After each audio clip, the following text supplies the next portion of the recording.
Nah, bruh. The coaches in there losing it. It's tough being a Colorado fan in 2025. I ain't gonna lie. TCU is turning up, bro. Look at the coach, bro. He ain't even got hair. I say no more.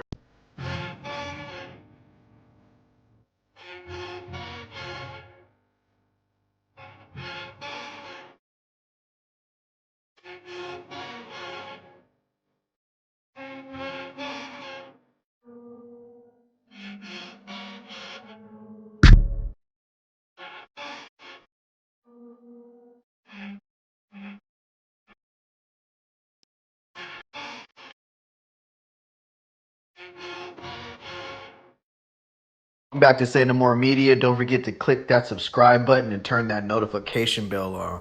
Say no more.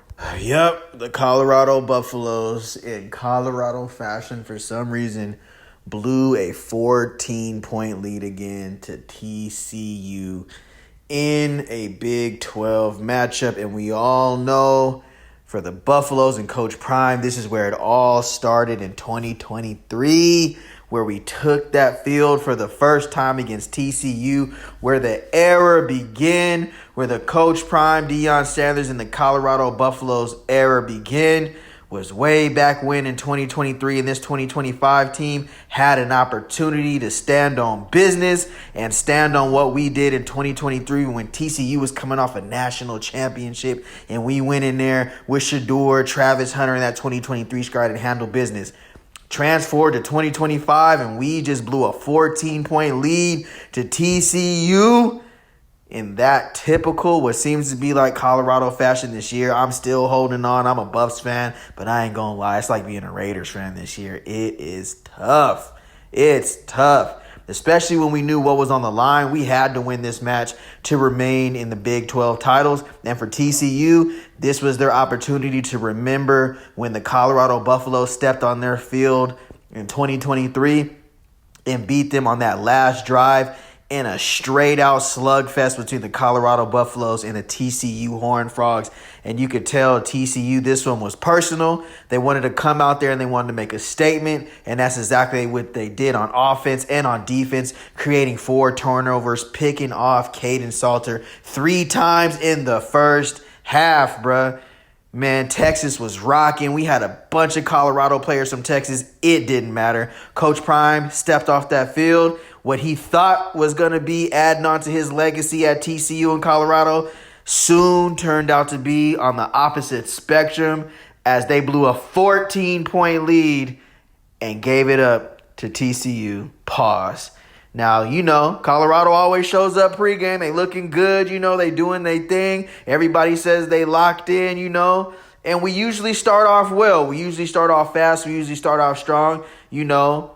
Some of the newer players in 2025 out of the transfer portal, you know, got a taste, pause of the significance of what this game meant, where it all started. And just being able to rock that all white again for the first time and come out and make a statement and, you know, try to lean on the Big 12, jump that route. And I ain't going to lie, Kaidon Salter just stared him down a little too hard, and he went, that's a pick, right on. But we did bounce back the next drive. Omarion Miller, 6-yard touchdown, a nice little hook route. You know, he had to do his Dougie, he had to do his step back, you know.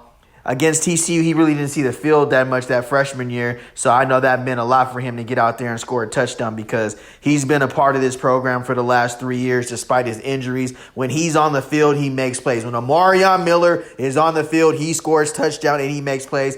I think he should come back for one more year and then head off to the NFL. This year we'll be pushing it a little bit. Let's see how he finishes off the season. But for right now, Omarion Miller was doing his Dougie against TCU. And as you see again, nice read by Kaidon Salter. You know, simple. Pat Shurmur dialed us up. Something very simple for Kaidon Salter. Nice little hook route. And as you know, Kaidon Salter can also use his legs. He had to redeem himself right there. Boom, finds the end zone. You know, a little RPO, a little read option right there. You know, he's from Texas. He's showing out in front of the home crowd. I ain't mad at you, Kaidon Salter. Do your thing. But 3 picks is crazy against TCU. How you going to come back to Texas, your home state, and throw 3 picks? I ain't mad at you, bro. I'm still rocking with you. But 3 picks is crazy in the first half.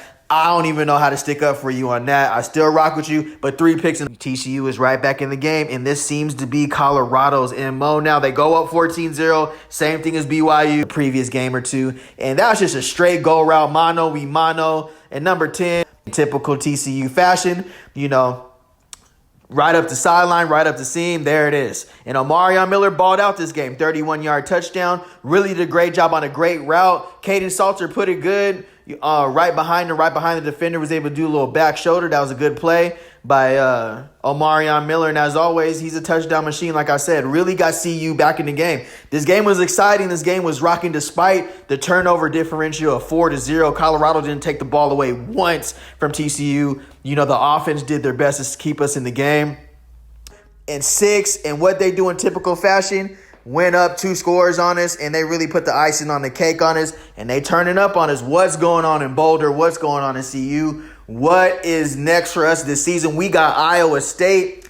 We already went through the easy part of our season. We're now heading into the trenches. We're heading into the tough part of the season where it's snowing, it's cold, and we finna go face them dogs on the offensive line and in the defensive linemen. So we got to really find out who we are for the rest of the season.